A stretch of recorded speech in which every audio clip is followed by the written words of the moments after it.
In this section, we're going to get started with Node.js and Express.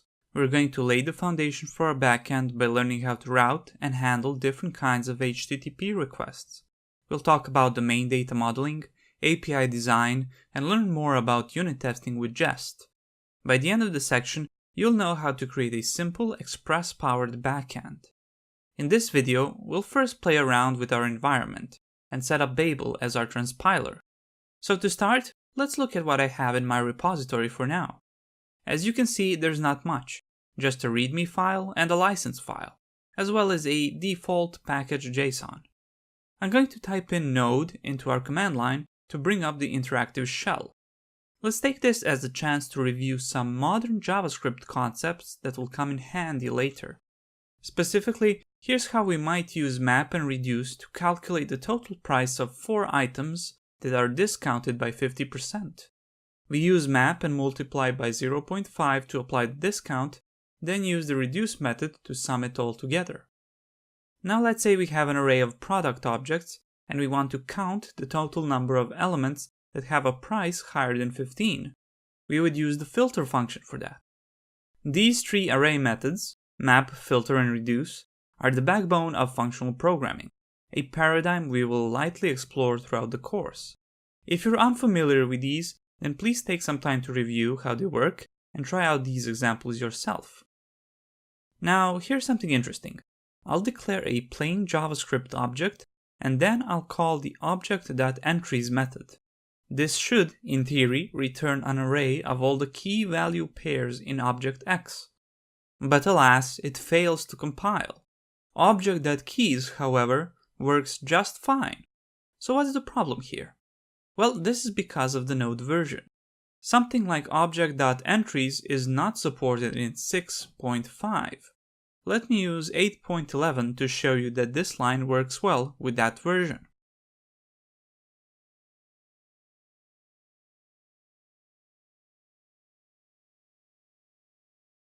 Now this is just one of many examples that you might encounter. So the question is, how do we ensure that we can use modern JavaScript in our project? And how do we make sure other developers working on the project can use the same environment as us? Well, we're going to use Babel for that. Let me show you by first creating a simple index.js file with our code example. By the end of this video, we'll make sure that this index.js file can be executed even on version 6.5.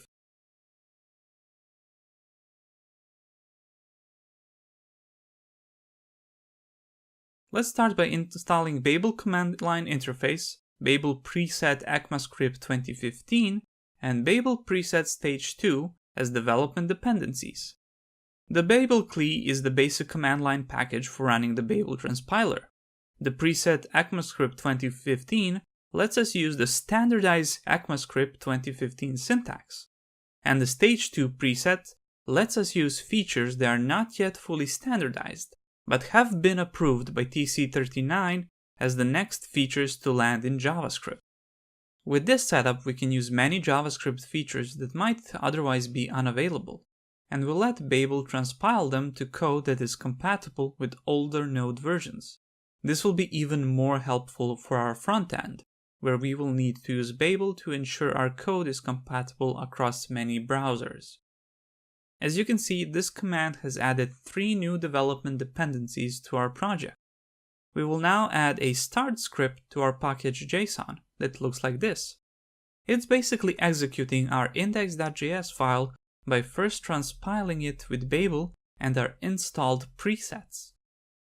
So now if you go back to the command line and type npm start, you'll see that the index.js file is now executing properly, even on version 6.5. And to quickly confirm, it also works with a more modern version of Node. So, in review, we've learned about map, filter, and reduce, and noted that we'll be using them a lot in the course for manipulating data. We've added Babel to our codebase, and now we have a start script to run our code from the root index.js file.